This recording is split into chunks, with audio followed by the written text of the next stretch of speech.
Bonjour et bienvenue dans cette deuxième capsule dans laquelle on continue avec les cellules de la phase solide.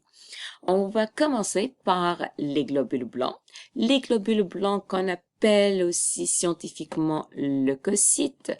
Et ce sont des cellules, on va dire, plus si on les observe au microscope, ce sont des cellules de couleur violet ici et qui sont plus grandes que nos globules rouges. Et si on remarque bien, contrairement aux globules rouges où on n'observe pas un noyau, ici, on voit quand même une structure plus ou moins ronde à l'intérieur et qui est plus opaque. Et elle représente notre noyau. Généralement, les globules blancs, ils vont représenter à peu près 1 à 2% de notre volume sanguin.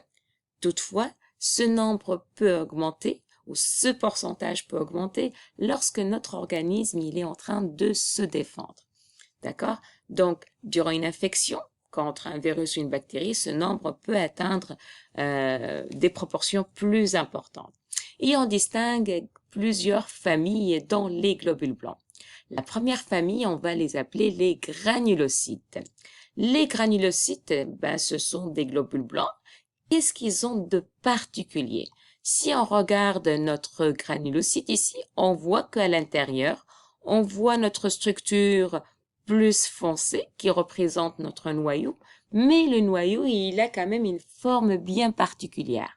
En fait, c'est comme si si je regarde, ça la représente un petit peu, on va voir rassembler ça à l'embryon durant les premiers jours de son développement, mais en fait, ça représente tout simplement, c'est comme si j'ai plusieurs noyaux qui vont être associés l'un à l'autre. C'est pourquoi on va dire qu'il y a un noyau plurilobé. Pluri, c'est-à-dire plusieurs. C'est comme si j'ai plusieurs noyaux qui sont associés les uns aux autres. C'est quoi le rôle des granulocytes? Les granulocytes, ce sont des cellules, on va dire, non spécifiques. Non spécifiques, c'est-à-dire qu'ils vont attaquer, ils vont manger tout ce qu'ils vont reconnaître comme qui n'appartient pas à notre organisme. Premier type de cellules, de granulocytes, on va distinguer ce qu'on appelle les basophiles.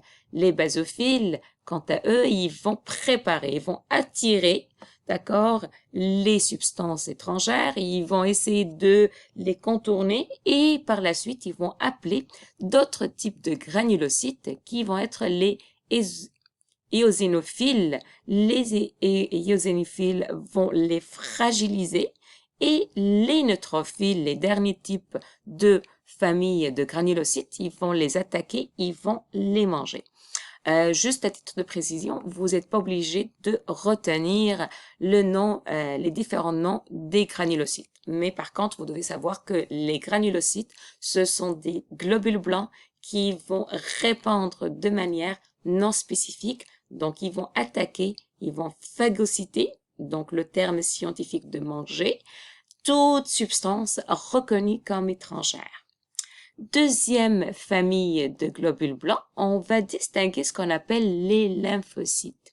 Les lymphocytes, par rapport aux granulocytes, ils vont être de petite taille. Et généralement, ils vont être relativement nombreux. Donc, leur nombre, il va être plus nombreux que les granulocytes. Et généralement, il va représenter entre 20 et 40% des globules blancs. De plus, les lymphocytes, leur nombre, il va augmenter aussi de façon très importante lorsque on a une infection. Et on distingue deux types de lymphocytes. Les lymphocytes, ce qu'on appelle B, et les lymphocytes T. Peu importe que ce soit un lymphocyte T ou un lymphocyte B, les deux globules blancs, les lymphocytes, ils vont être des agents, ils vont attaquer des agents spécifiques. Donc, ils doivent le reconnaître. Donc, c'est comme si en fait, ils l'ont déjà vu une première fois et à certains moments, ils vont l'attaquer. Donc, si c'est pas un agent bien particulier, les globules blancs, les lymphocytes B et les lymphocytes T ne vont pas l'attaquer. Et pourquoi on va les appeler lymphocytes T et lymphocytes B? Tout simplement, c'est par rapport à leur lieu, endroit de maturation. Donc, les lymphocytes T, ils vont maturer au niveau du thymus. Le thymus, c'est un organe qui est situé en haut, en derrière de notre trachée, alors que les lymphocytes B, leur maturation va être dans un autre organe. Et les deux, ils vont jouer, ils vont s'aider, ils vont être complémentaires pour se défendre. Généralement, les lymphocytes T, ce sont des cellules qui vont tuer directement, donc ils vont se relier à notre substance étrangère et ils vont essayer de la décomposer et l'attaquer. Alors que les lymphocytes B, ce sont des cellules qui vont se transformer en des usines de production d'anticorps. Et on va voir ça dans le système immunitaire. On va aborder quelques maladies qui touchent les globules blancs. On va parler du sida ou tout simplement le VIH.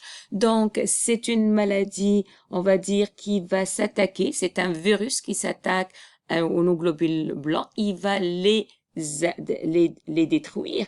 Et à ce moment, qu'est-ce qui arrive? La personne n'a plus de système de défense, puis elle va être très, très vulnérable à toutes les infections. Généralement, on va l'attraper par soit des transfusions sanguines ou durant des relations sexuelles non protégées. Généralement, il va se manifester par des maux de tête, des pharyngites, parfois des plaies buccales, des ulcères, des gonflements, des ganglions, et il y en a plusieurs symptômes.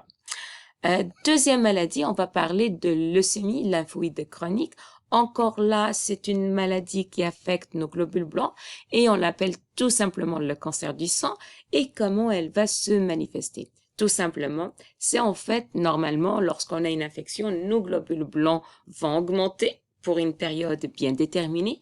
Puis, après avoir combattu cette infection, ce nombre va vraiment baisser. Toutefois, lorsqu'il y a une leucémie, ce nombre de globules blancs matures ne va pas vraiment baisser. Il va rester très, très élevé et ça peut entraîner pas mal de conséquences. Généralement, cette maladie, la leucémie lymphoïde chronique, elle va atteindre plus les personnes, on va dire, vers les 65 ans et plus. On finit avec la troisième famille de globules blancs et on parle de monocytes, ou tout simplement on peut les appeler les macrophages. Ce sont des cellules qui vont se promener un peu partout dans notre organisme. Ce sont les cellules les plus grosses, d'accord? Et eux, c'est quoi leur rôle? C'est tout simplement à chaque fois qu'il y a une substance étrangère, des déchets, des aliments qu'on veut pas et tout ça, ils vont tout simplement les manger. Et rappelle-toi, le fait qu'un globule blanc mange tout ce qu'il reconnaît pas, on va appeler cela, c'est la phagocytose. Rappelons-nous, pour se défendre, l'organisme, il a deux mécanismes non spécifiques et plusieurs mécanismes spécifiques. Les mécanismes de défense non spécifiques, on va parler de phagocytose. Ça veut dire quoi? Ça veut dire que notre globule blanc, il circule dans notre corps, il va patrouiller, puis lorsqu'il va rencontrer une substance étrangère, il va tout simplement la manger et la détruire à l'intérieur de lui-même. Quelles sont les structures qui vont être responsables de la phagocytose? Ce sont les granulocytes et plus particulièrement ce sont les neutrophiles et ce sont les monocytes qu'on appelle les macrophages. Deuxième mécanisme de défense, c'est la diapédèse. La diapédèse, elle correspond à quoi? Lorsqu'on a une plaie, et lorsqu'on a une plaie, qu'est-ce qui arrive? Tout simplement, on a quand même une blessure et là, on a pas mal de bactéries ou de micro-organismes qui vont rentrer à l'intérieur. Donc, à ce moment, qu'est-ce qui arrive? Ben, notre organisme, il va faire en sorte pour traiter, pour combattre ces micro-organismes au même endroit.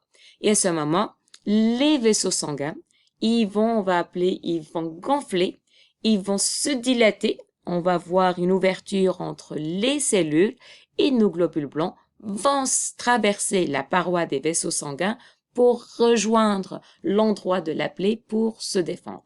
Donc, on appelle diapédèse, c'est en fait lorsque nos cellules, nos globules blancs vont sortir à travers, ils vont traverser les parois des capillaires sanguins.